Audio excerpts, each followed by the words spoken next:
Good evening, everybody. Welcome to this Scrutiny Performance and Standards Committee meeting. Can I ask everyone to note the fire safety instructions that are during the alarm? You should leave the table by the double doors at the back, exit the building through the main entrance, and come straight into the car park.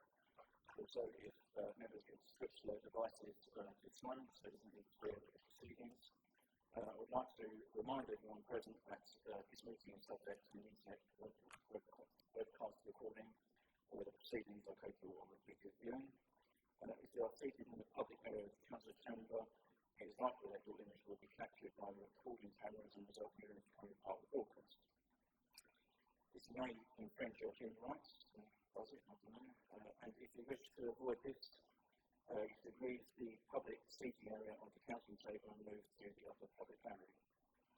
If members are for any reason not present for the whole debate on an item, you should consider active devices naturally, whether it would be appropriate for you to vote on that item. I remind members to declare an interest in this after the praise and the agenda.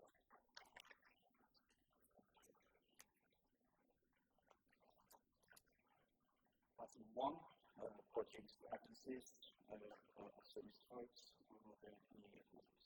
Thank you, Chair. Apologies have been received from Councillor Gertrude, with Councillor Pound substituting, and apologies from Councillor Rigby, with Councillor Kendall substituting. Thank you. Item 2, declarations of interest. Are there any? No. Item 3, minutes to approve the Scrutiny and Performance and Standards Committee meeting, which was held on the 3rd of September 2025. For these meetings, as an update, the review of the Woodland Management Plan will come to the March committee. Because of the by-election and pre-election period, we were unable to hold working group meetings. Is it agreed that us now, as the correct record, the minutes of the Scrutiny Performance and Standards Committee meeting held on the 3rd of September 2025, which is in page 1 of the agenda? Anyone got anything?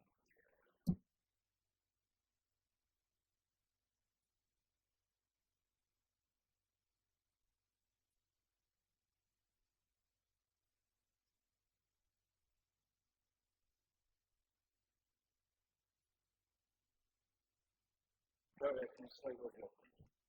Thank you, Chair. So can I just provide a point from Appendix A, so page 9, regarding the response to Councillor Ragland on the anti-buyback policy. But I'm concerned with this response, as this was actually a scrutiny working group. So I'm concerned that the idea to use a consultant was discussed with the chair of Clean and Green. And then my other concern about the use of a consultant, the original anti-buyback policy was actually written by one of our council officers, Mr. Aldridge. So we clearly had the resource at the council. So I actually don't understand why we then went out for a consultant when the original report was written in-house by one of our own officers, who also additionally had written a very comprehensive tree policy. So from my viewpoint, Mr. Aldridge clearly has the ability to write these reports. So in summing up, 1, why was the consultation with the chair of Clean and Green and not with the chair of Scrutiny? And 2, why did we not use our own in-house resource?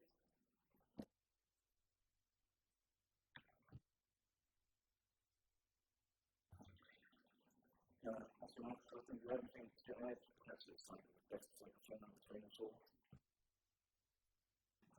I think given the passage of time, I think we should look back at notes and to discuss with the chair. That's the reason for happy to come back. Thank you. Right, I think that resolves these minutes then. Yeah.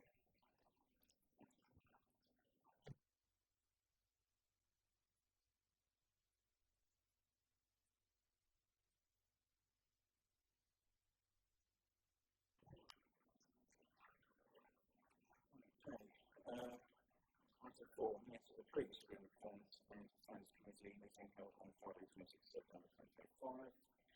I wish to note that correspondence has been sent to Senators following the meeting held on 26th September, and will provide an update once the response has been received.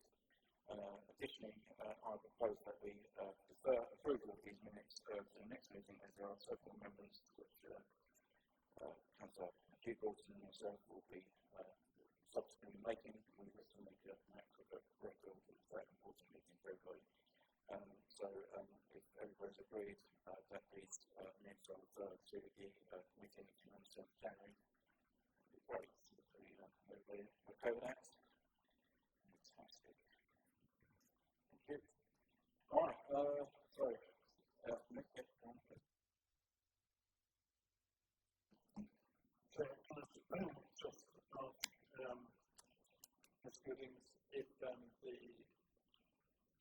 questions that have been sent to Sainsbury's could be forwarded to the committee, please?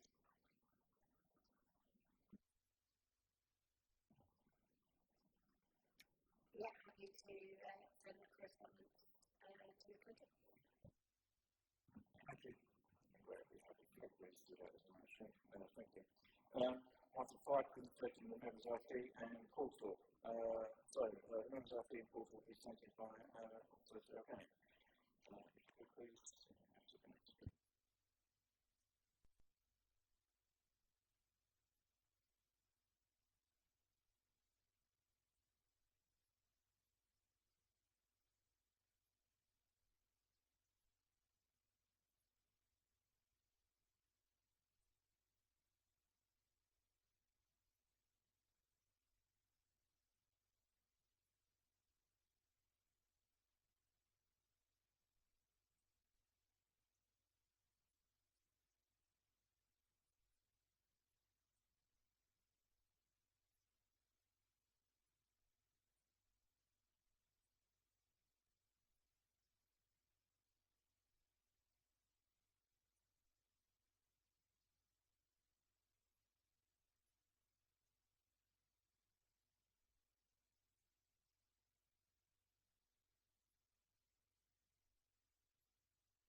There we go.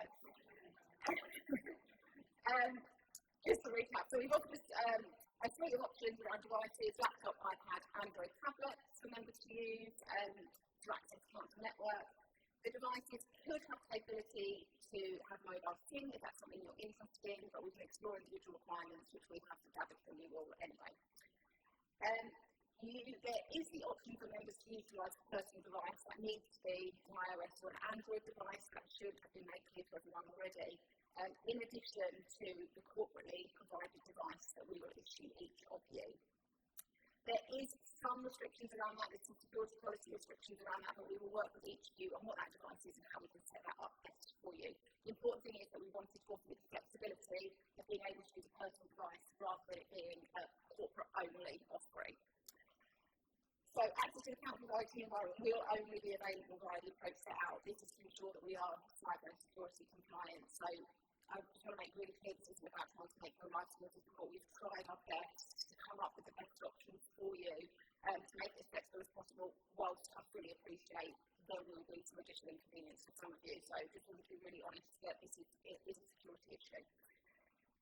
If needs are options taken by members, then we will not be able to provide access to the network. So I suppose that's really just my call to action to say we really do want to work alongside you to get the best solution for each of you. We are now at implementation phase, and exams are out today. We will start to invite you in for appointments to issue the devices for your device preference. This is being finalised on the tablet solution, so if you select an iPad or Android tablet, you will follow the Windows laptop devices. So if you ask for a Windows laptop device, you'll be invited in imminently within a matter of days. you'll need to come into the town hall to collect that. We will work through that setup with each of you alongside setting up your personal device if you so wish for a personal device to be set up. So we will offer as much support as you need to get you set up. Subject to member availability, we're looking to do this quite quickly and we would like to have this resolved within this month, so by early December. But again, we will work with you on availability, we will make evenings an option on that sort of thing. Council Kingdom, Council Mayor, Chair and Vice Chair of FNR have been fully briefed on this. We've been working alongside them on this rollout and we will continue to report to them via FNR on progress to conclusion to make sure that we conclude this successfully. So that's everything on devices. We're happy to take any questions if anyone has any about that rollout. Otherwise, as we say, we will work with each member as an individual to make sure we get it right for you all. Yep. Moving swiftly on to member casework. Sorry, apologies. What happens if I change my personal device? Do I have to go through the whole setup? Do I have to bring it in again and get it reset up? We will issue instructions for you to be able to do it yourself. Whether you're comfortable to do that is entirely up to you. If you need support, we're here to offer support. Android is very much the next setup. If you're using an iPhone, it's slightly more complicated. You might require additional support, but we will provide both instructions to you. There will be some members that will probably be confident to do that themselves. Otherwise, if you get a new device, we will onboard that for you and onboard you onto the new device if that's what's needed.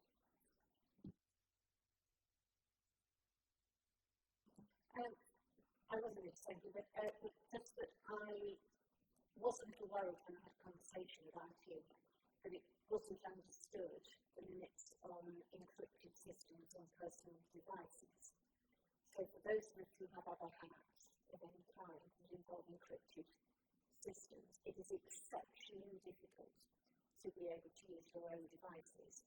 And I did point that out. I haven't heard back from the person I spoke to about that, so I don't know what decisions have been reached. But I just thought I'd mention it because I think some people will not be aware, and I think iPhone is limited to, and in fact, I know from technical experts that it's quite difficult to do more than one, depending on how the encryption level works.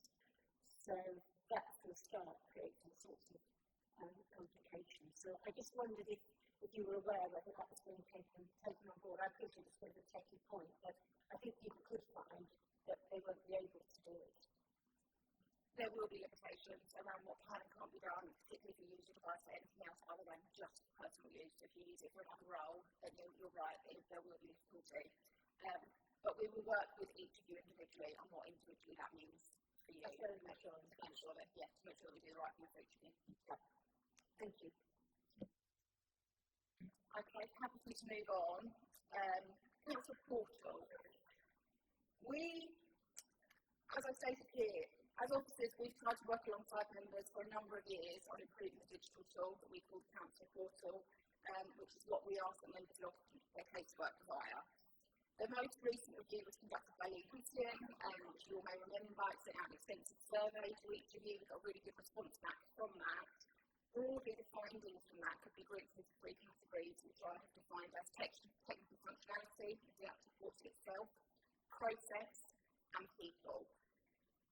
If I touch on technical functionality first, despite previous iterations, we are asking our third, perhaps fourth council, I know you probably knows better than anyone, iteration of the council portal as it is. And each time the requirements become more complicated and it grows and grows. This time there were still 22 specific comments or requests around the technical functionality of it. That tells us that it's not working for a number of you. To continue to develop that is going to require my team's development time and resource, and we need to sort of work with saying, are we doing the right thing by that now? Further to that, fortuitously, we've had a third party doing a review across the whole Gravitas platform, which is the platform that we use, the council portal. We also use it for a suite of other things across the council. And so they had a review of the council portal, and their findings, I will read it out to you, their findings are stated here, whereby they have said some small improvements could be made to the layout, styling and positioning of content, There are no major changes that we would recommend. However, it is apparent that councillors and the IT team are frustrated with the system, but we do not believe that minor user changes will resolve their problems. So I think for us that kind of drew a bit of a line in the sand, and we kind of have external validation that perhaps we are not able with that portal to deliver what it is that members need. Technical functionality aside, Lee's review did identify a number of people and process issues that also required attention. Those included quality and timeliness of responses from officers, MSLA target responses needed to be better established and better understood. Escalation to CMC and directors is required. There is a gap there at the moment. Corporate oversight and reporting of performance is lacking. That's both party technical functionality and reporting we can get out of it. But also, do we have that management oversight to issue those reports and to monitor those reports? We don't at the moment. And the clarity is needed for members on best use of the portal or whatever that solution might be in terms of how you issue casework to us. So all in all, it's led us to the conclusion that further redevelopment of the council portal as it is probably unlikely to result in a portal that's fully endorsed by members or delivers against requirements that are desired. Improvements to the portal alone will also not resolve the people and process issues that we've identified, and I think that's where we've fallen foul before, is that we've worked through technical functionality, but alongside those other process issues, we're not going to get it to the place that we need it to. So discussions have been taking place internally on a new approach to how we handle member casework moving forward. I'm actually going to hand over to Greg from that point of view. My team on the technical team, who was sort of owning the council portal, but Greg's been leading a piece of work corporately on what does that mean then corporately for how we handle member casework moving forward. So I will hand over to Greg, but we'll be happy to take questions at the end. Thank you. Thank you, Chair. Good evening. I think this is a shift moving it away from being seen as a digital technical function, because it's actually about process, and I've lost my slide. I'll keep talking, so I remember from what it was. It's moving away from a technical approach to actually it's one about processing, getting it right, and about making it easy for members to use, and then making sure the process is easy for officers to respond in a quick and responsive time. We're looking at something simple, and I think this was mentioned at the last committee that other councils have used something similar, but we're looking at a single channel, potentially, I say potentially because we haven't gone through all the work, an email address for members to use, and that would be easier for everyone, hopefully members, one single email address to respond to, and what that does is give oversight of day-to-day management for yourselves and for those who are actually looking at the process, ability to escalate the issues still, we'll still keep that in function, and able to report to CLT, who cannot see sight of everything, because as Ben pointed out, actually there are not many users of this system at the moment, also, so therefore we haven't got a full picture. Hopefully, using one email address, which is easy for everyone, means we'll be able to capture that information and see what's going on, see where maybe we're lacking and where improvements are needed. Response time will still remain 5 working days, so we're not moving away from that either. What we're also looking for is to set up what I would call is a requirements group. So what I would be asking for is we've looked at some of the users at the moment of the portal, I'd say super users or those interested, and I named the 3 that I'm aware of, which is Councillor Kendall, Councillor Naylor, Councillor Barber, who have shown an interest. We'd like to get those together along with anyone else who's a member from either side to come together just to chat about what the requirements of this new system will be, so we can develop something and make sure it meets your requirements as much as it does ours. We'll then look at how we put that into place, and then we'll bring that back and just make sure that everyone is happy with that. We may bring it to individual group meetings just to go through it rather than necessarily come back to committee. That's what we're looking at doing, something sensible that's going to meet your needs and hopefully something we can manage for you, which means also you get a better service and respond to your residents as well. Thank you, Chairman. Steve, happy for any questions. Great, thank you both. Councillor Kendall. Thank you, Chair. Can I just say I welcome this report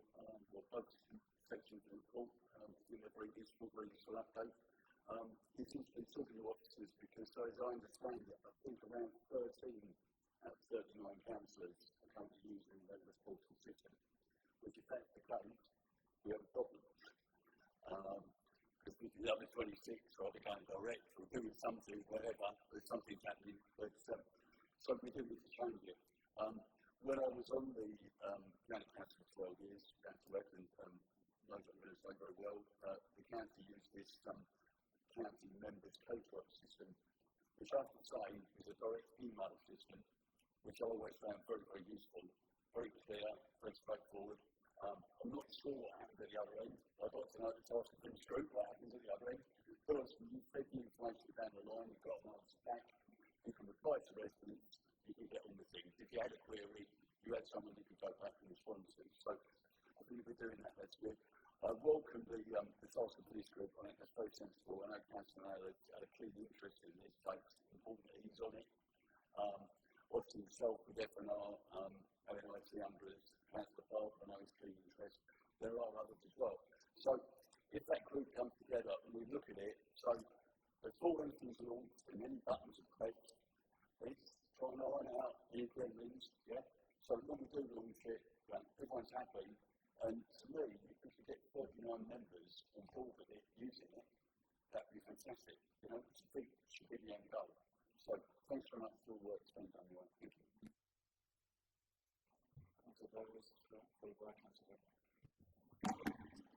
you. Much the same really. I really welcome it. Thank you for bringing it to committee. I think over the years I used to use it all the time, and then it became like a running challenge. Because would I actually get a response? How long would the response take? So I must admit that it has become a bit intermittent how often I've used it. So I think this idea of a direct email was so good because people, I'm not a techie person, so the easier it is, the better it suits me. The one thing I have found quite amusing on many occasions is where I try to log in and it doesn't recognise me. So I put my email address in, they've never heard of me. So I think, oh well, fair enough, that's telling me something. But no, on the serious side is, I think this is a positive step forward, so thank you. Yes, I just want to say a huge thank you to those who've seen the light, dare I say. I'm one of the ones who doesn't use it. I have found very creative ways of making sure that with entire propriety, legal and otherwise, I can run most of mine through county by virtue of my county hat. That, I think, tells its own story, doesn't it? I also think I'm really relieved that you're looking to a sort of email system potentially, because I think the ability to express the residents' problems in your own words as a councillor is a huge skill set that most of us manage to apply pretty quick when we become councillors. And we can really explain in a way that really reflects not just the problem itself, but the impact it's having on the residents. And I worry that is lost. And one of the things that the member inquiry system at county, I'm sure isn't perfect, but what it does do is it enables that point to be picked up, because those trained are able to do that. And I do think how people are trained in being the team is as important as anything else. But I think the moment that you try to convert it into what I think you're right, said, Greg, is a digital type system, you end up being required to fit into boxes with a limit of words or something, and that's not good to people like me. So, consequence of all of this has been that I'm very relieved. Could I just mention that it is inextricably linked with the reliability of the system? Because my biggest disappointment about being a member of Borough Council has been the IT and its utter unreliability. I've travelled thrown out, it doesn't recognise me, all those sorts of things. And it's been very sad, because I like computers and it's quite nice getting two different ones, because you can find lots of different other ways of doing things. And I do think you might want to pick up on people, not necessarily me, but people like me, who are quite keen, but have really found it. There's just no way they've got the time and energy to put it right. So my worry with all of this is that it's crucial that this system, why there anything else on our system does, it's absolutely crucial that this then works flawlessly. And it is a problem with the system that it's the last thing to go down, not the first thing.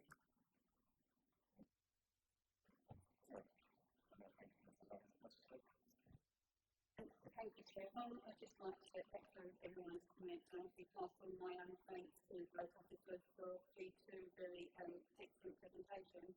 So I just quite an interesting point about reporting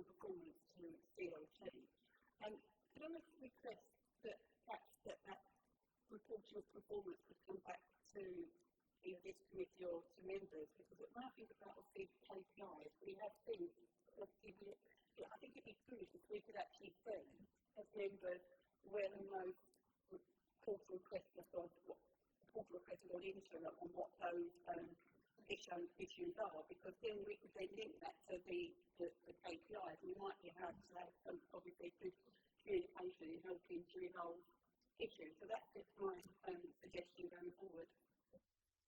Indeed. Officer Grant, you happy to take that one? Yeah, that's absolutely possible, and I think that's the beauty of trying to get everyone through the same front door, is that we'll have all that information to us and we can give you some accurate reports. So yeah, that's absolutely possible. We can feed that into the task force group and exactly what are those KPIs that we want to report on and make sure that's brought back. So yeah, no problem at all. Great, that's the additional hands. So I think we can move on to the next item. First, again, thank you for your time on this and your presentation to members. Much appreciated, and also yourself, Item 6 is the Infrastructure Funding Statement 2023-2024. The report begins on page 17 of the agenda. Officer Williams, do you have anything to add? Thank you, dear members. So, as you know, this is a returning report, and it was circulated in advance as well to members for any detailed questions. We did have one back to the site from Council Bolton, which we've responded to. The particular updates are in paragraphs 1.8 to 1.12, just in terms of the additional work that we've carried out. And it was also a request of the committee that David Dickinson was also here to represent the finance side of his work, to make sure that you are happy with what's being put forward. So nothing else to raise at this point, but happy if David wants to raise anything else to open this question.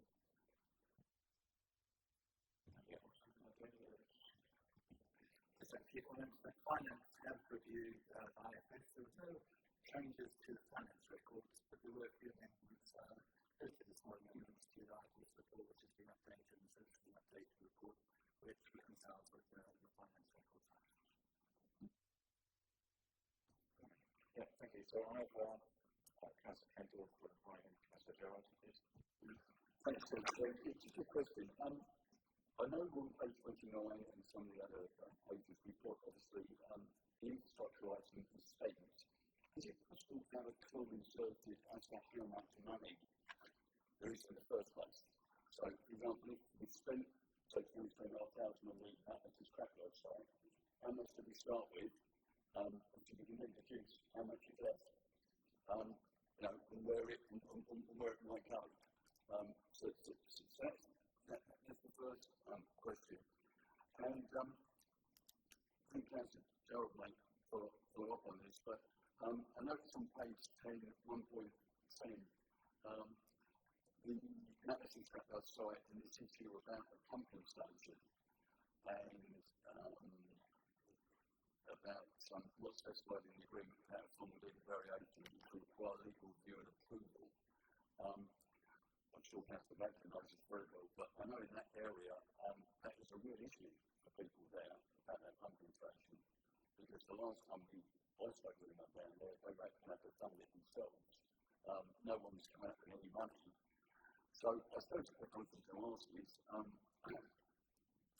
easy, or not, I'm sure Councillor Baker knows, is a formal legal variation which will require legal review and approval? Just in case you do want to challenge that. Not strictly the do, Chair, but it's just good to know how that works. Thank you.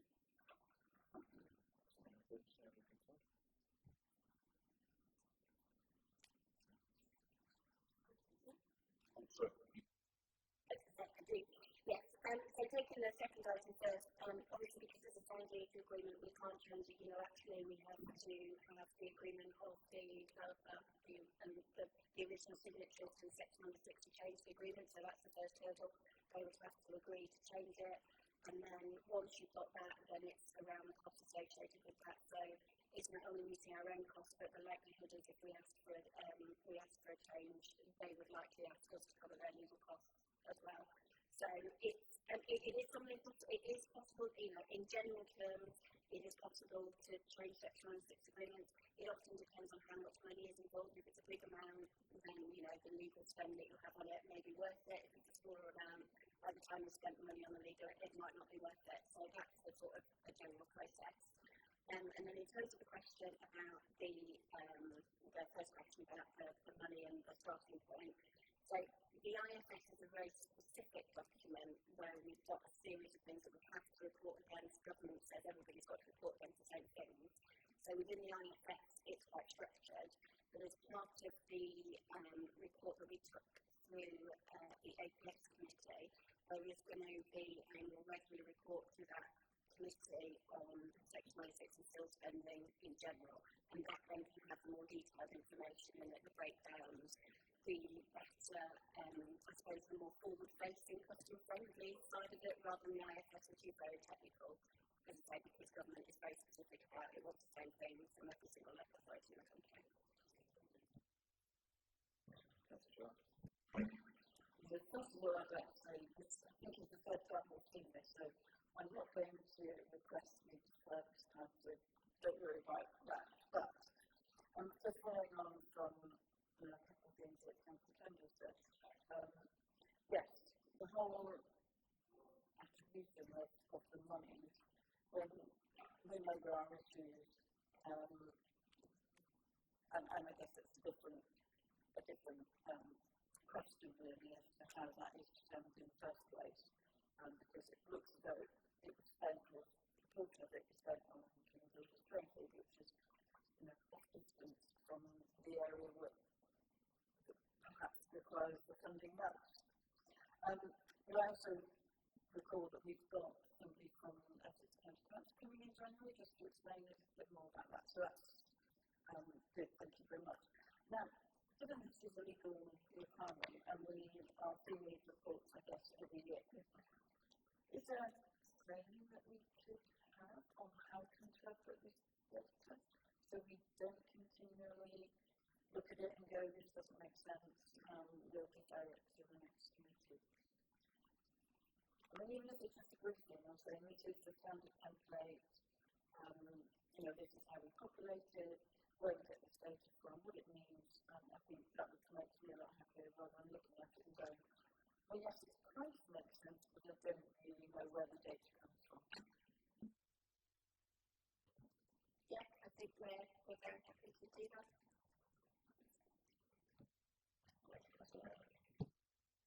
Yes, thank you very much. Councillor Kendall's right. I did want to talk about the missing one, but actually, on a slightly different point, he's right. That's if you'll forgive me because I'm doing this on an iPad because, believe it or not, my computer will not recognise me at the moment. The point that I raised about 10 days ago, let's not go there. And unfortunately, it's not showing numbers. I suspect there are numbers, but they're not in the original iPad.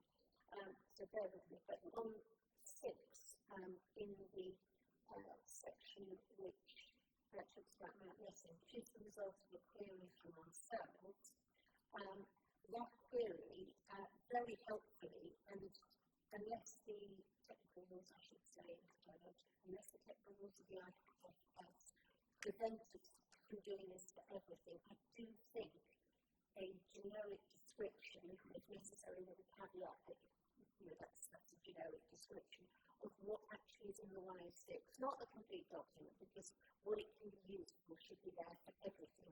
Because at that point, on this one, Councillor Kendall was able to ask an important question, and I'm able to ask an important question, which I'm sure our residents will also want to ask, and some of my residents actually do look at these documents. So, this one says that the terms of the 106 agreement, this is paragraph 1.10, under capital A, I think, in response to members' queries, on the initiative report 2023-24, it says the contribution is specifically allocated under the terms of the Section 106 agreement for the following purposes: off-site affordable housing, a local equipped area for play, a neighbourhood equipped area for play and healthcare. Now, I'm really struggling, in fact, it's chewed up enormously to see the government's provision of contemplation in committee, but I struggle to see, in relation to the Mount Missing scrapyard, which is very, very close to Mightbury Close and its surroundings, which are probably one of the more deprived parts of my division behind anything else, and which has a play area which is in the most appalling condition that anyone could sensibly manage, indeed down to in some aspects being dangerous, which the parish council, Porterville Mount Missing Village Council, were working their socks off under the historical park there to try and do anything that might help. And this money, £23,500, has not been considered for that, off the back of the fact that it could have been. And it's not that I'm saying that must be the case, I'm just saying there ought to be an explanation for that for Missing residents, it seems to me. So that has made me sort of very concerned. And it takes me into an element of the transparency on this. One that, as I say, we should have that information for everything, so we've got a rough idea of where we might have been looking. Secondly, that the committees, whatever it is, that we set up for governance, ought to have the ability to draw on information from local councillors, particularly where the legal elements in the 106 refer to that local component, as they very often do, because it's often a way that developers feel they will mitigate for local people. And also that those people will have an opportunity to feed into the committee, because otherwise, I think, this document will suffer from what we have complained about bitterly in relation to Essex's own 106 agreement, that it's not a fair and reasonable relationship to those who are affected by the development itself.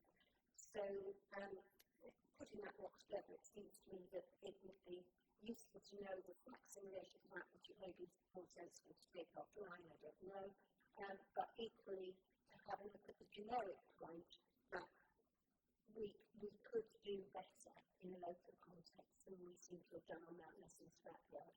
Thank you. So, I mean, do you want to comment there, or Councillor, do you want to comment for? I don't know if you want to talk about that Missing or not. Yeah.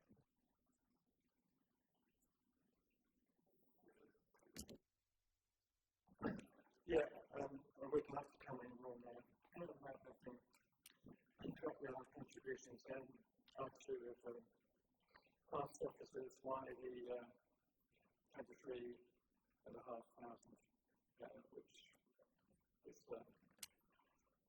which is listed in the 2023-24 manifest as being used elsewhere, shouldn't be available for improvements to the Mountain Coast play area. But it's been pointed out since, and we've got it here in the report, about contributions available for a local equipped area of play and a local equipped area of play from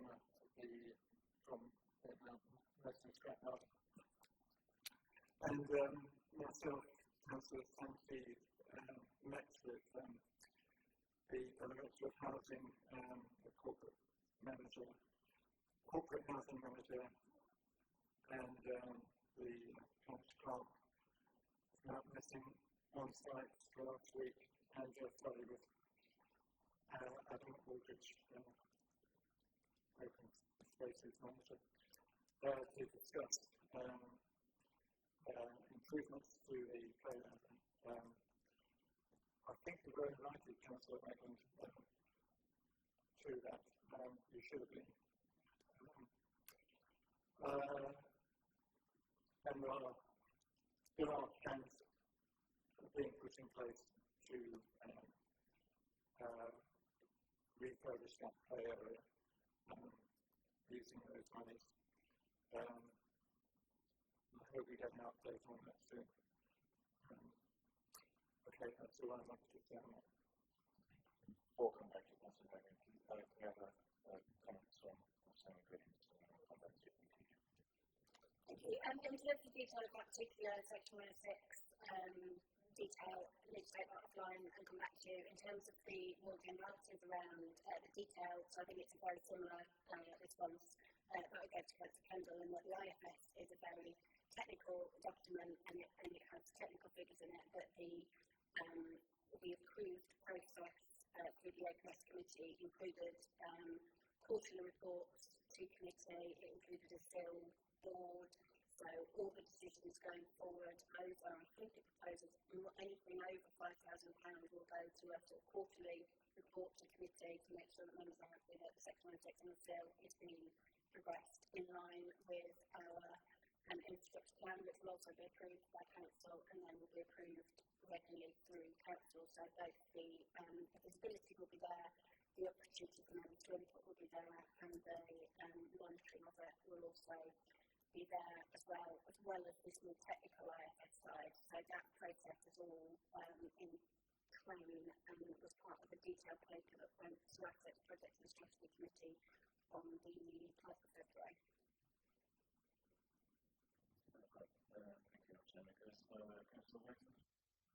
Yeah, I get that, Emma, but I'm sorry, this is part of the report that goes with the report. It's the result of our having raised queries. So this bit is actually a response on that, and it's that response to the queries that enables us to ask the questions that we've been asking about it. So my concern relates to not to the fact that I'm not sure whether it should be in here or it shouldn't, but it is in here, and therefore I'm looking at it on the substance, not the process point. The second point is I didn't have an invitation, although it's humanly possible that since my computer is not recognising me, it's been done in the last 2 weeks. It might have been kind of you to send it to me to my county office address. If you did, I apologise profusely because I've missed it. But one way or another, it would have been nice to be invited. I do have a phone number, which my fellow councillors in the Gems might kind and choose to use occasionally. And if you did, then I apologise, and obviously my life is much more busy than I think it is. On the subject of dealing with it, my concern is that this report shows that money, as I understand it, and I'm very much mistaken, so please help me out on this, has been spent. So therefore I don't see how those monies, which is what I think Councillor Gordon said, could now be addressed towards the money payout. I'd be delighted if that were possible, but I think it might have needed something more than a variation actually probably to be compliant with the law.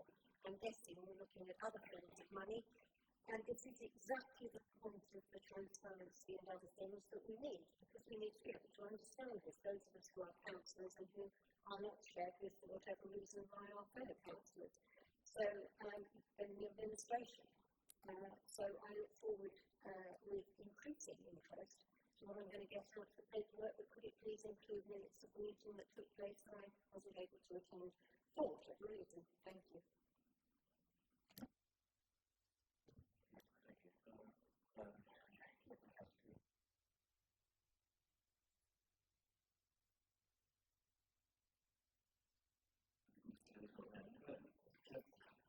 Just to come back on that, the money I was referring to those mentioned in paragraph 110 of the report, page 19. The sums aren't actually mentioned here, but from memory, it's a sum of roughly 10,000 for the leak and 81,000 for the need. So a substantial sum of money for flyover improvement. I'm sorry if Councillor Ragland didn't get the invitation, and it was organised through housing, and I think the invitation went out from the Director of Housing, and she was surprised. She did ask if you were attending. As it was an on-site visit, there were no minutes taken as such. I do hope we get an update on the plans going forward. I'm sure it will be raised at next week's village council meeting. Great, thank you, Councillor Hubble. Councillor? Thank you, Chair. I have 3 points I wish to raise, please. We'll start with page 28. My first question would be regarding point C. The total amount of money received from us reported year that has not been allocated is £2,553,135.68. So, if that's still the case that these funds have not been allocated, if that is the case, will these funds be allocated? Is that figure a combination of Section 106 and SEAL? And if those funds have not been allocated, is there a time frame that those funds need to be allocated by? My other question on page 28 is which I'm confused by. The following educational provisions have been signed under Section 106 agreement, and the following educational provisions have been funded by off-site Section 106 and other funding sources allocated during the reported year. Both the columns show not applicable. So I'm actually unsure that means, but it is indicating that as a borough that we have no Section 106 funds for education. And then going on to page 29, but I have to go back to page 18. So if I understand correctly from this report, and in particular from page 18, that this is producing an infrastructure and funding statement, and it provides transparency in the collection and use of developer contributions, including Section 106 and SEAL funds. So if we go back to the table on 29, that actually doesn't detail for us how those figures, are those figures all Section 106 funds? Are they SEAL funds? Are they a combination of the two? And the reason I raise that is for the part of the food space maintenance. So in the description, we have that it's for funding to fill 2 large ash trees and carry out food space maintenance. But my understanding is that Chris Nicholson actually provided the funds by Section 106 money for the food space maintenance. So they're my 3 points. Thank you. Yes, I understand. So the report, this infrastructure funding statement is for data as of the 31st of March 2024. So that was the position at the 31st of March 2024, but may not be the position now in terms of the allocated funds. Because that year did not collect on itself, so it only just been introduced that year, and there was no source sign. So this is all Section 106 in the 2023 infrastructure funding statement. In the next one, you'll see there is some sale which has been collected, but this one is all Section 106 funding. And on the specific agreement, I did come back to some more detail on that. You go back to Tuesday, so I can't give you any more information. Councillor Smith? Yeah, all right. Councillor yourself. Thank you. Sorry, can I just clarify with regards to the education? I understood that correctly. Yeah, apologies. So this is money that is held by Brentwood. So Brentwood does not hold any money for education. This is County Council are a signatory to our Section 106 agreements, and the education funding goes directly to them and is reported in their infrastructure funding statement. Thank you. Councillor Smith. Thanks, Jeff. Just my questions around the table, more so specifically 16 Woodford Avenue. I mean, I appreciate there's an APS report that's going to detail things out a bit more, which is due to come. But is there anything to know what the £25,000 was? Because that seems like a residential arrest. I don't understand why they would have paid, why they spent £25,000 for that address. So just some clarification around that. Of course, we could have been sent on the parts out with the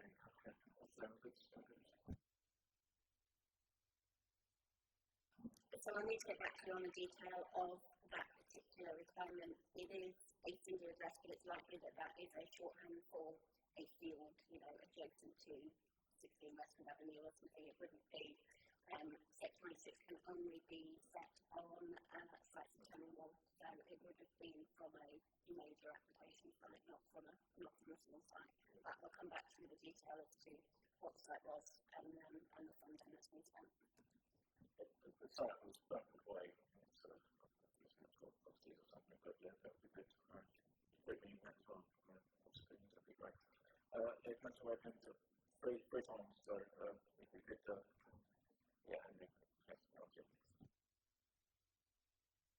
Go ahead and say third time as well, if we could maybe the last time, and then cut down, we can get away from this one and on to the next one. Sorry, I couldn't actually quite hear that, but okay. My other concern is just to, it was just to ask a quick question on that particular point, which was because the county council, it would be good if you could share that with me, as the county council for 16 high school. The second point was about what... No, legislation was passed around the world, which would be probably actually good if you do it. I don't think we are, we must have 16 Westwood Avenue. You're certainly be more useful. Yeah. Okay, anything else to say? I just have one other point, which was at what point you would hear on the, I'm assuming it's on the next one, but I just wanted to be clear, on the non-mandatory planning obligations, because I have points on that. Yeah, we can go to the next item for that one. If you wish, it might be more. Mike, there is an obvious concern that we're looking at the total number of affordable housing units to be provided on the site at 44. But the question of either off-site or trade-off type obligations is becoming really important now. So if we take the Carl Jones development in the Roman Road, on the slip road to the A12 part of the Roman Road, that development has found it impossible to obtain any social housing, with the result that, as is customary in such circumstances, they are able to make a contribution separately. My first question is, how are we recording those in relation to, or required to record them under the FISF, bearing in mind that it is a statutory document? And then the second point is, what are we doing in relation to this? Because among other things, it's becoming clear to me that social housing providers are becoming increasingly reluctant to take on sites, and whether that ultimately, I'm writing in due course, if you think it's appropriate, for that to perhaps be included in our work programme. But it does seem to me that it's, if we add to that to what seems to me to be a potential fall off of available units or stock, because new housing is not finding purchases in many cases, and the housing market is stalled. Large development reported recently that in Greater London, over a period of some 6 months, they've had only 6 completions. That's a real concern. So it seems to me that it would be very useful to understand a lot more around that point, but also that this document doesn't really tell us very much about those things which are alternate contributions to providing affordable housing. Thank you, Chair.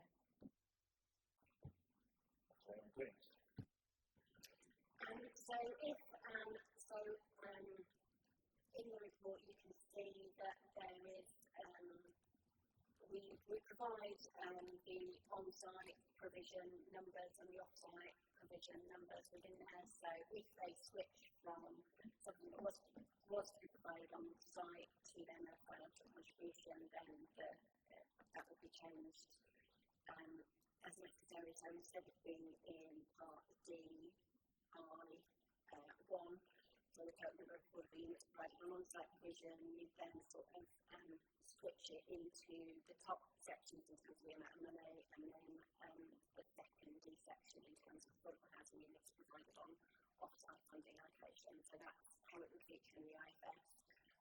Probably not wanting to go too much into the second part because probably slightly away from the IFS, but it is of course a serious issue, a national issue. The government has set up a sort of clearinghouse to try and give developers another place where they can potentially seek registered providers to take their Section 106 housing, but it is a serious national issue that is affecting Brentwood as much as it is affecting other authorities. So that is, it is something perhaps for a discussion on another day, but it is an ongoing issue.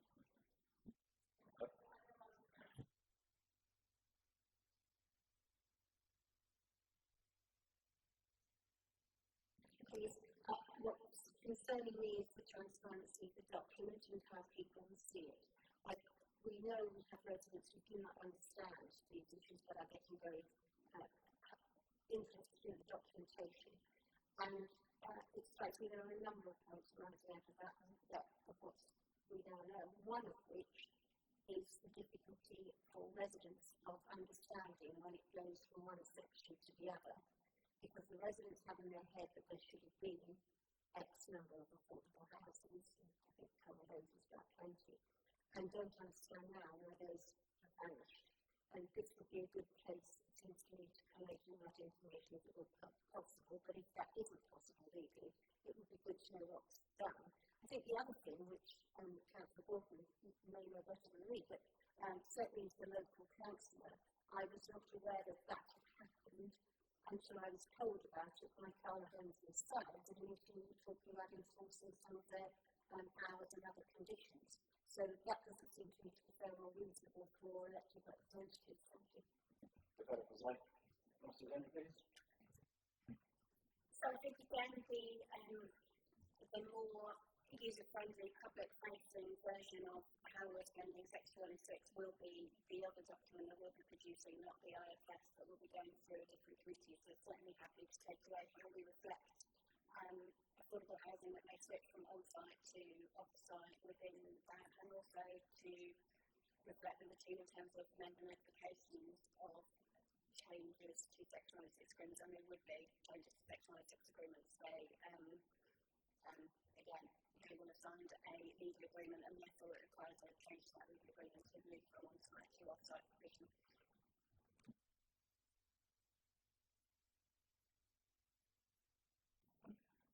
Just to come back to Councillor Bradford on Carla Holmes, I was aware that Carla Holmes were having difficulty finding a registered provider for the allotted affordable dwellings at the Carla Holmes development in Brixton. I wasn't aware that no affordable housing was going to be provided on site. That is something I knew, that I've only heard today. I had heard about the Carla Holmes submitting a plan to reduce the number of lifts in the apartment blocks where most of the affordable housing would be provided. But I am not aware of the outcome of that planning application, that amendment to the original plans.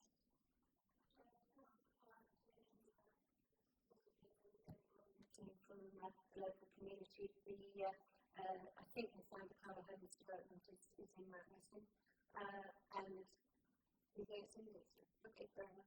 But in any event, there won't be any, just to be clear, there won't be any affordable housing as I understand it, because of the approach. But perhaps, and you can tell us more about that. My understanding is there won't be any.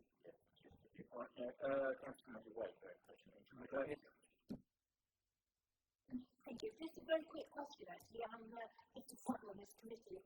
But the still money, is it unusual for us to have had no still money at all in the period? I think I see something. Gareth. was only introduced at the end of January, and this reporting period is only till the end of March, so it was just because the way that the time we worked on the top.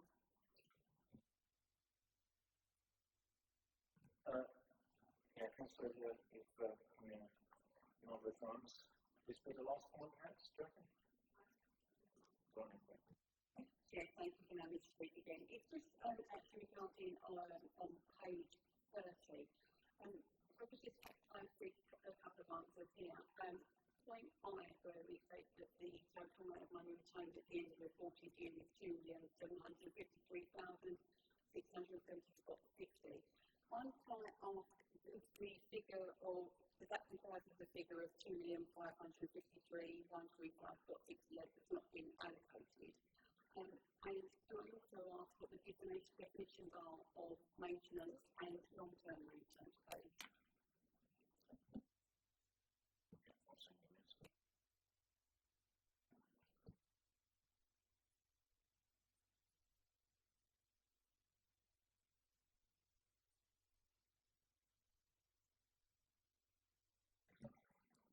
In terms of maintenance and long-term maintenance, I need to come back to you on the exact definition of the two. One obviously is longer than the other, but I think one maybe I'd rather come back to you with the actual answer rather than trying to calculate at the moment, just in terms of that definition there. And then in terms of the overall amount which is unallocated, as you say, which is set out within the document. Sorry, what was the clarification on that? Point I states that the total amount of money retained at the end of the reported year is £2,753,676.50. I'm actually asking if the amount reported on point 3 on page 28, that the total amount of money received price reported has not been allocated. Is that 3.5 million incorporating into that 3.7 million? Yes, apologies. Anything else on that page? Yeah. So in C is the total amount of money that has been received, which has not been allocated, is that 2.5 million, just over 2.5 million. Under I, did you say?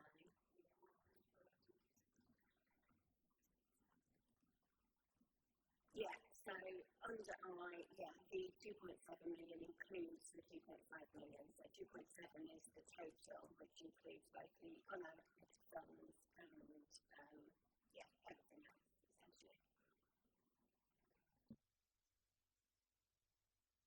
Okay, I would very respectfully ask if we can move this on because we haven't even looked at 24, 25 yet.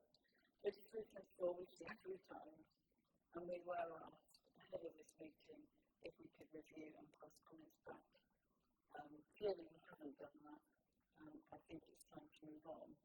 And I'll just go back to the point I made right at the beginning, which is obviously we're struggling to understand the data behind it and how it's compiled. So I do think a separate session where we can just go through what the report seeks to do, what the data is that's used. We can ask our questions, we can get clarification, so we don't spend a lot of time asking how this report can be interpreted, because we spent, I don't know, 45 minutes going over a report from 2 years ago. It would be good to move on to the latest, and please, I would very much like not to have to repeat this in another committee. Let's, for us as a group, understand what it is this report does. Get some training on it so we can review it, we can move on, and let's not waste our lives going through something multiple times. I agree with Mr. Jones. So I think, as David said, both times, I think it's actually a lot improved on the third time. I'm pretty happy with it as it is. So I move the recommendation. Do you want to have the second one? All right.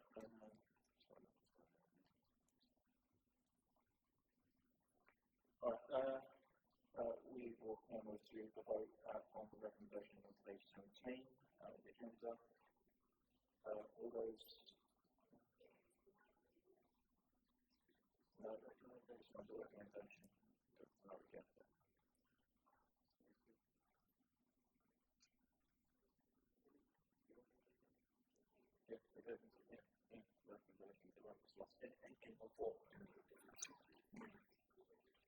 Anyone for?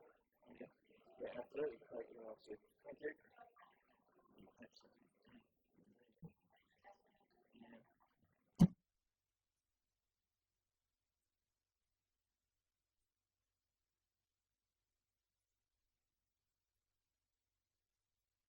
Right, on to the same thing, but a different year.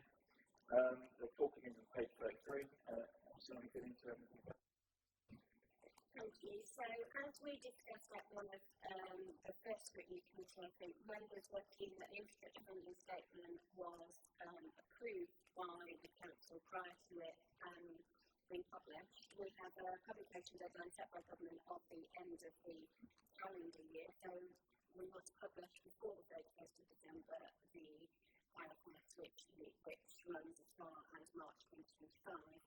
And so the infrastructure funding statement will be taken to the FNR committee at the end of November for that formal approval process.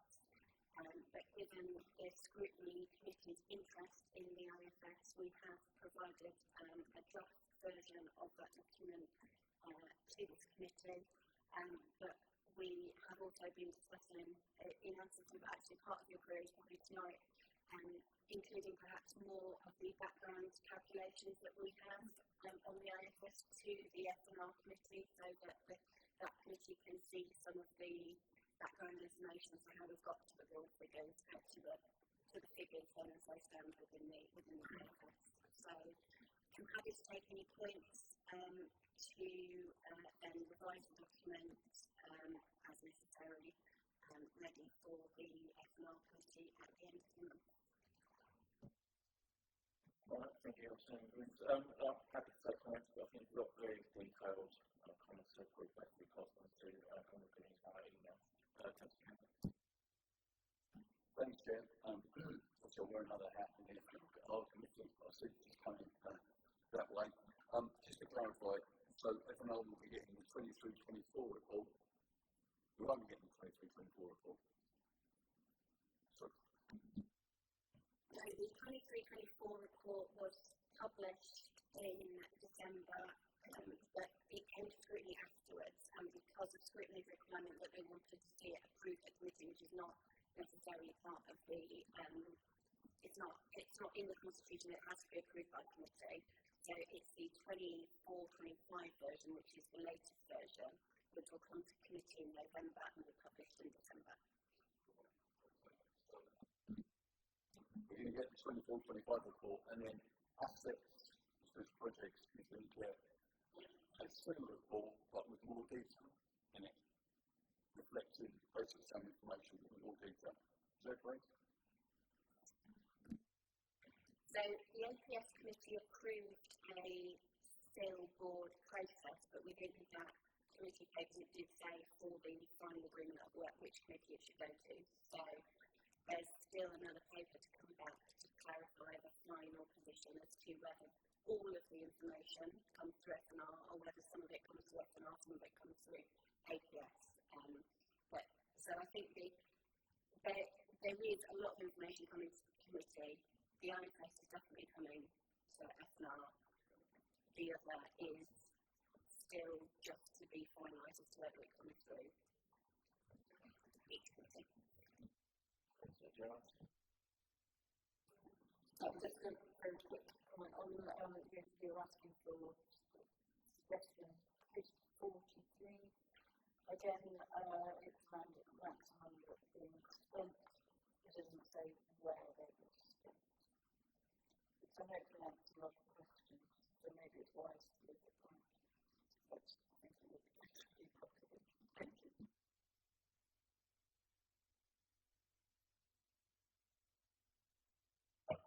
That's it.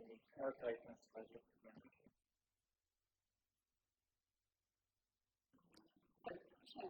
Just looking at this report, page 34, and we're reporting that the council currently holds £2,735,723.37 in sectionalised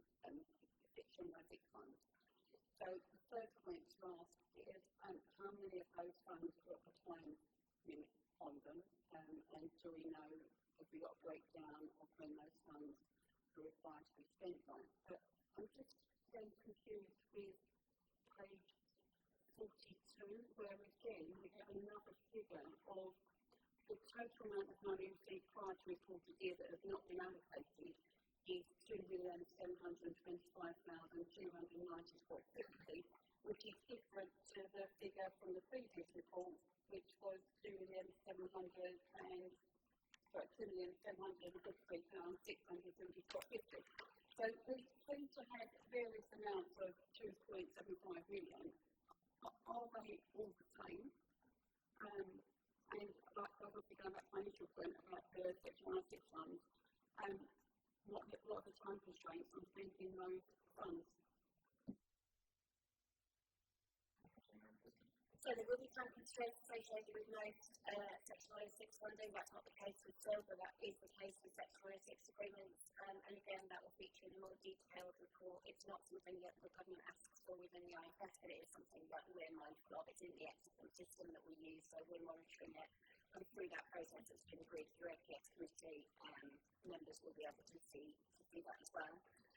In terms of the exact figures, so the 2,725,000 in C is as of the end of March 2025, and I will get back to you detail. I think that is because we talk about having spent about £8,000 on open space, which may be where the figures are different, but we'll check that before David might have already checked it in their answer. Yeah, the correct figures are 2.735773. As part of the reconciliation, the original figure was at 2.7259, and so there's an adjustment for that. So this will be updated for the report that goes to the next meeting. So can I just clarify that the figure that you quoted on page 42 is incorrect, and that's what you're going to update? That's correct. So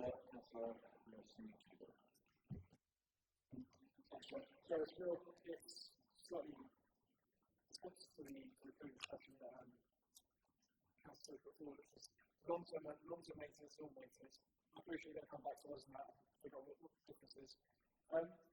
It's just a figure above that, an I, so page 43, it's the same figure from the year before. So it seems like a fixed sum that's being kept every year.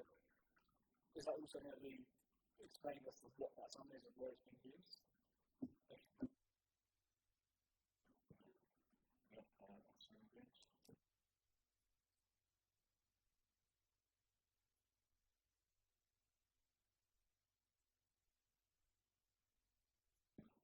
Yeah, so as it stands, it is the same figure. There hasn't been a spend on it.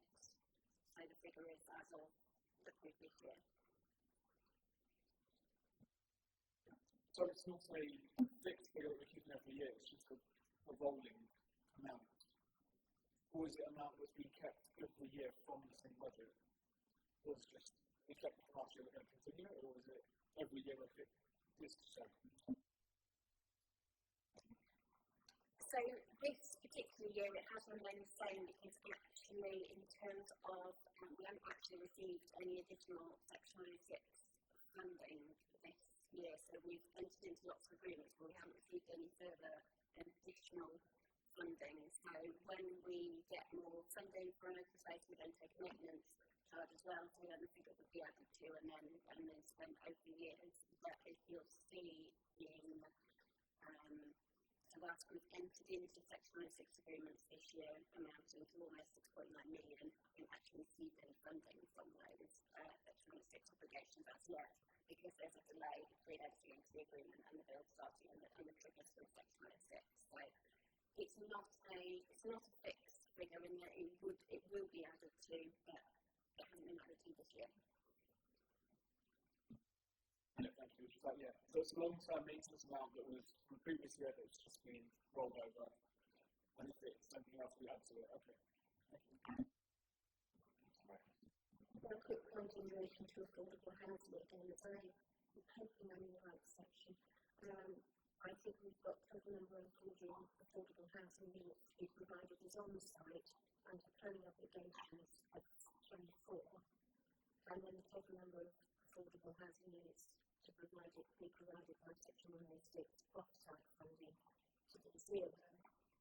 This is a problem with the document at all, but and seem to suggest what we were talking about in relation to 2024. But the question for me is, how do we then take those forward within this council to look at the implications of that, which seems to me to be quite serious moving forward? And is it possible to get a breakdown of those figures? I don't think not so much bothered about whether they're in the IFS, but for councillors to understand what's happening to housing provision, to social housing.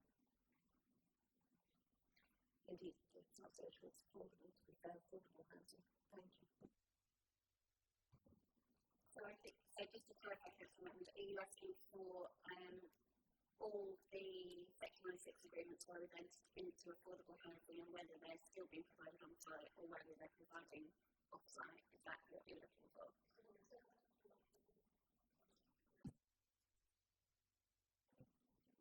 I would have been starting looking at the 24 figure itself and just finding out where we were actually getting housing, affordable housing, because that, depending on how old that is, that tells us something about what's happening in the affordable housing market, which is quite important, I think, for councillors to understand.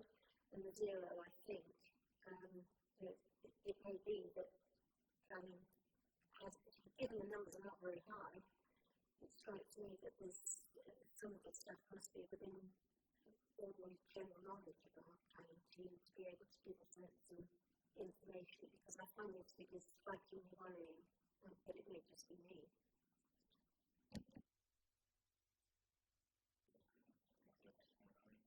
So I think part of the reason why the affordable housing provision, on-site provision this year is relatively low is because the overall housing completion level in the borough has been relatively low this year. So it's probably a reflection of that. And so there are some current discussions around switching some to off-site, but none of those would have been concluded apart from the one which we see on the 14th of the 1st of 2025, which is in the, and that's a non-military one, sorry. So, yeah, but we can get you some more detail on that. Again, it was outside the IFS, but we can look at get you that information now and then feeding that through the more detailed reporting around signal still and affordable housing. That they're the sort of clear things that people are really keen to see the transparent position on.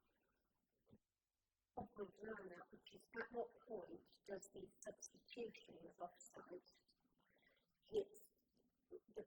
what period does it go into? So it's a bit hit and miss, isn't it? Because I don't know when Carl Rose finally confirmed that they were going to do that. I don't know what we treat as being the point in time when that swap happens formally.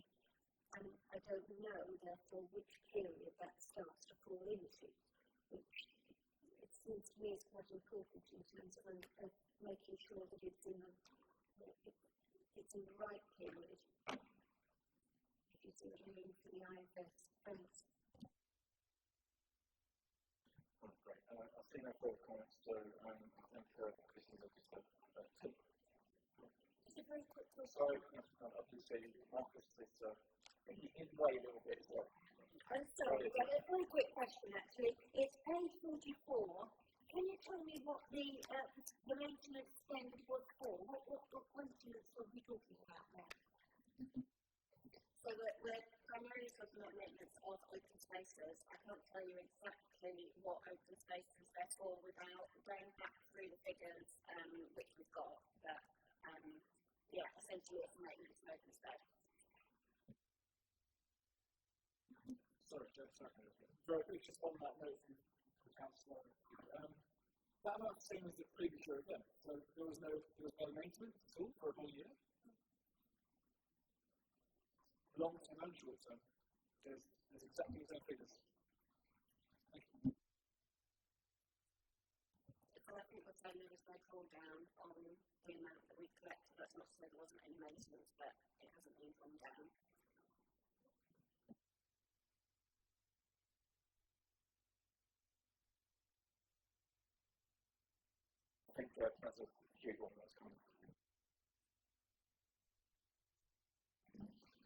Thank you. Ms. Williams, can you just confirm that we do indeed have a dedicated still Section 106 officer in place now, and members can address queries about Section 106 or still directly to him? Is that the case?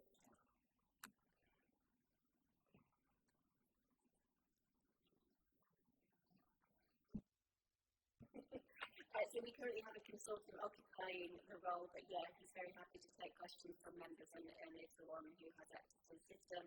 And if we are advertising already, we're very shortly advertising for a permanent position in that role. But yeah, I'm happy to circulate the officers' details and members can go to him with any specific questions they have in advance of the more detailed work being reported through committee that should hopefully answer everyone's questions. That's great. Is it about maintaining short hands?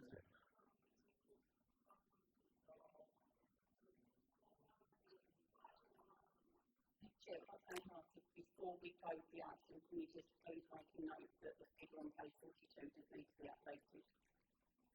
The figure on page 42 is incorrect. Yes, is that right? That's right. Yes, that's right.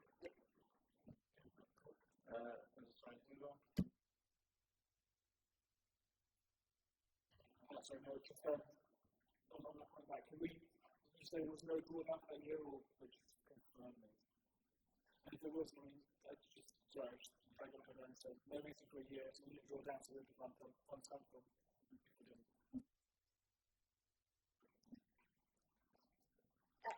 So in terms of the position, all I can say is that there is no drawdown and therefore funds are being used from another place to fund maintenance. I can't tell you where that is without something we would have to look at offline. But yeah, in terms of this figure, the figure is correct.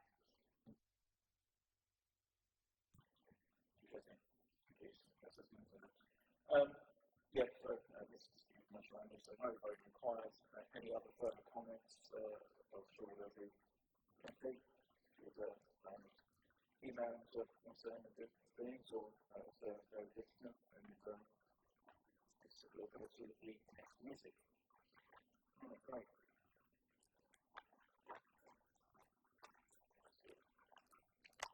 Right, up to make smart things, four begins on page 47 of the agenda. Looking to anything to add. Nothing further point this stage, but happy to take questions. Thank you. Must be tons of questions on this. That's okay with something?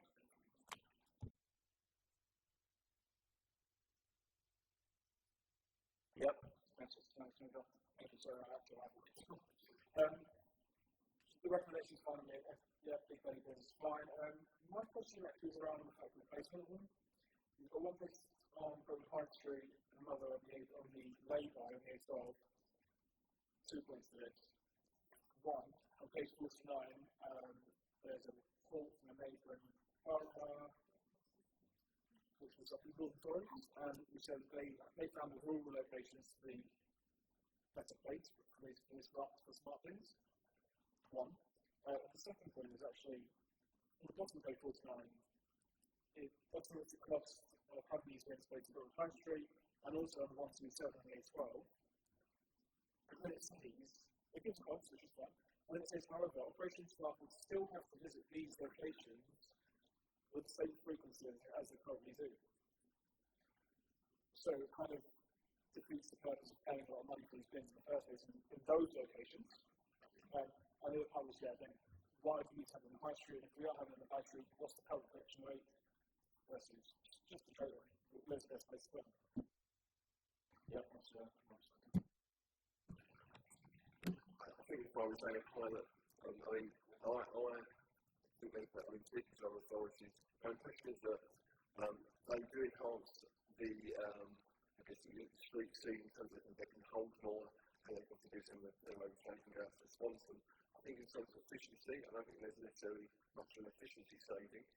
And I think with the others, they would say in terms of get a better service, we're going to get a cheaper service.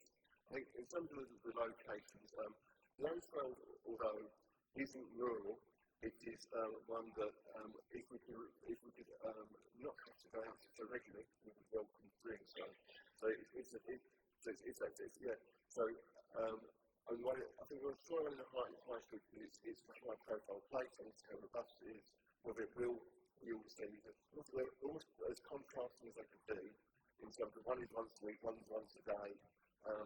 But in terms of, I think for many of our areas, we would be required to do a daily certificate to inspect. So we've gone off there and sticking and cleansing anyway, you may as well empty the bin. So I think for some of these ones where they're on a high frequency, as they go daily, will we gain anything from this? Possibly not. I think if it becomes an aspiration where we want to never have an overflowing bin, I think we've got that scenario of every bin will have with a monitor, which now would be quite nice. I think if it comes to the question of how quickly we should respond to an overflowing bin, so I think it's not just, basically you want to trial them, and we can't see any harm in doing so. I think we're not sure what the answer to this stage was going to be because we've been open. I think we spoke to the authorities, they couldn't really come back with hard data for us, it's more anecdotal, which is an improvement. Do you think it's been a saving? Not really, but it's helped testing out in other ways. I think it's a good signal. So it's not going really hard things. Thanks for that. No, I appreciate the private transport. It was just that location that the world needs because it's in fact it says that we still have this one as frequently as we probably do. It was just that, but otherwise, I think if it makes the streets better and it's big events, Thank you, Chair. So if we go back to page 47, actually the recommendation, so recommendation 1, that the committee recommends the Clean and Green Committee a pilot scheme if the event is undertaken. But on page 50, the wording actually is, page 50 of that initiative. So on page 50, it's to explore the option to initiate a free trial. So either we're undertaking a free trial or we're looking to initiate a free trial. So we could just clarify the wording there. Also, it goes on to say a further consideration would be the introduction of in-cab technology to enable live monitoring. So if we haven't got that, how can we monitor? So with the free, are we having a complete set of equipment for the in-cab technology for us to enable the live monitoring, or are we just taking on the bin without the technology? And likewise, in the report, we state that it's additional costs. So will there be additional costs to the depot to undertake this trial? And my other point is, I would just make it, I don't find this report particularly clear trying to establish actually what the costs are to undertake this trial. So they're my points on this item. So the cost of the trial is free to us to trial the equipment. So there should be any additional cost to the authority for them to install or remove with quite certain flexibility. So I take your point about it's the formatting of these reports, and as also alternative options rather than options to make it quite clear. So these are alternatives to considering the body of the report. So maybe the report is speaking about the recommendation, and the options are these are things you could consider if you don't want to consider that as a recommendation. Hence why I think it seems slightly contradictory. But I think that's an effect to think about making it clear. I apologise for that. So obviously I understand that obviously the charge about the things, but it's the actual resource to go into those things. Because we're reporting that we're going, it's obviously, so the cost to mobile the driver and vehicle could respond to alerts that's marked into form would cost approximately £60,000 per annum. Obviously I understand that would be go ahead. But during that 3-month trial, is there an additional cost to the depot to actually go out and to monitor these things? And are we able to monitor these things if we need to have in-cab technology? So no further costs for those 3 months. If the company wanted to expand, we would come back with another report. And in terms of the in-cab technology, is about further alternatives. I think what we're saying is we're looking to aspire to bring in capital technology generally. Streets and ground maintenance are two areas that are very challenging, and it's very hard to get live data. So what we're doing is and we are seeing capital technology being brought in. It's sometimes culturally quite challenging to get the staff to adapt to that, so you've got to rush it. You bring it in quite slowly until they're going to follow it through, but then ideally you then have a live situation where I can tell you what was attempted when, exactly when it was done. I think that's what I'd like to bring in anyway. Slightly known, I think we do have good officers on the editing at the moment. We've been doing it for a long time, but you still want to be assured they are undertaking the science of being honest and bring outcome. Great. Before I come to other members who have no raised their hand, I forgot to mention that we have a slight tweak to recommendations. You've got it very steady. Yeah. So recommendation 1, that the committee recommends to the Clean and Green Committee a pilot scheme of big bins.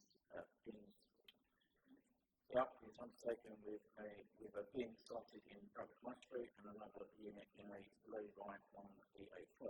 And recommendation 2, there is 220 words. A further report be brought back to the committee at the conclusion of the 3-month trial to assess the source ahead of any decision being taken by the Clean and Green Committee on the possible use of smart bins in the borough. Everybody got that? Happy to repeat again if necessary. Yeah. All right, so I'm going to stop and hands. I know you're going to come back in. I'll come back to my comments in a minute. Councillor Stanton, please.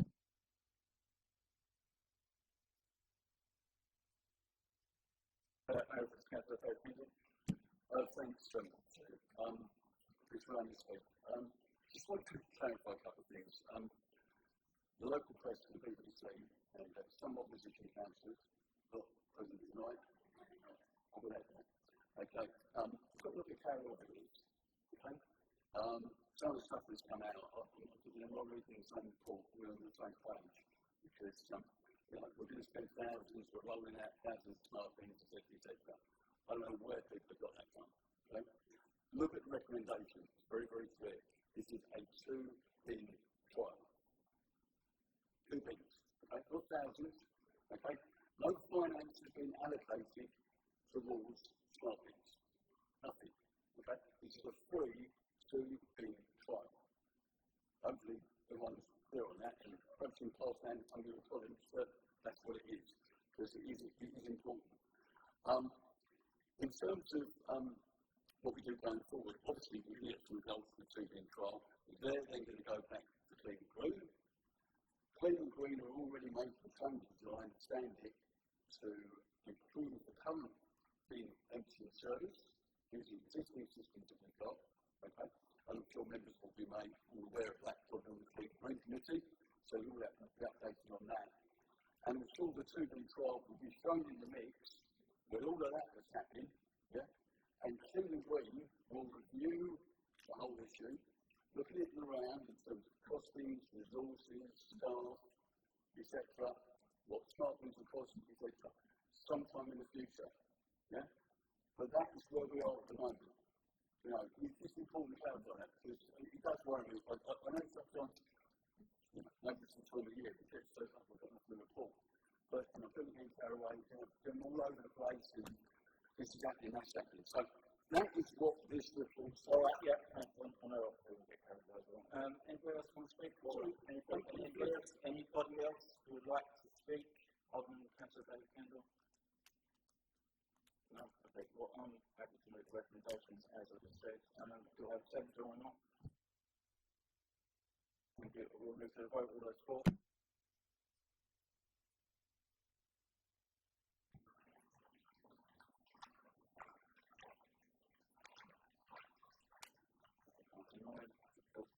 Page 53 of the agenda. I'd like to remind members that the items for inclusion in this page should be submitted by the online form, after which they will be duly considered and always are. I have an update regarding the Scrutiny work programme. The item referred by Councillor Barber concerning housing caretakers will be addressed in a report by the Director of Housing at the January Committee meeting. Since our last meeting, there has been a change to the work programme. The item on the previous provision of banks and post offices has been rescheduled to the March committee meeting due to resource constraints. Finally, please note that the January SPS committee will be attended by Essex County Council Councillor Lee Scott, who will be joining us to discuss Section 106 spending. Any questions?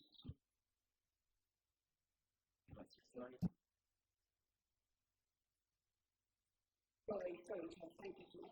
The first point, I've actually been asked by Councillor Barber if I could express his thanks both to yourself and to the officer for obviously regarding the council caretaking service. So regarding Susan Creed unwell, but he's actually asked me to obviously thank one to yourself and the officer, so I've done that. And going back to the review of the Brentford Council Woodland Management Plan, thank you for acknowledging in a minute that it was accidentally removed from the working plan. My point on this will be that this was originally scheduled back at the start of this year for this to be on this agenda. It's been accidentally removed. I just would like to make a point that I think leaving this until March 26th just seems a long time. And I just don't feel like it's possible if that date can be brought forward. I think what unfortunately can say that there are various resourcing matters we've got at the moment, and which started March was really the most appropriate committee for it to be sent to, because we've got a lot of other stuff going on in January, and we want to give the courtesy to Essex County Council Lee Scott some recent time on the Section 96 referral that we've got. So, yeah, I understand it's just also the birthday that has to be March. Sorry, Councillor Magnet, you got your hand up or not yet? No? Alright, is anything else from anybody else, or was I with the recommendation? Right, so the recommendation that the committee approves this conduct program as Appendix A. Sector? Yeah, all those for? Fantastic, thank you. Right, there are no other items of business, so therefore we'll close this meeting.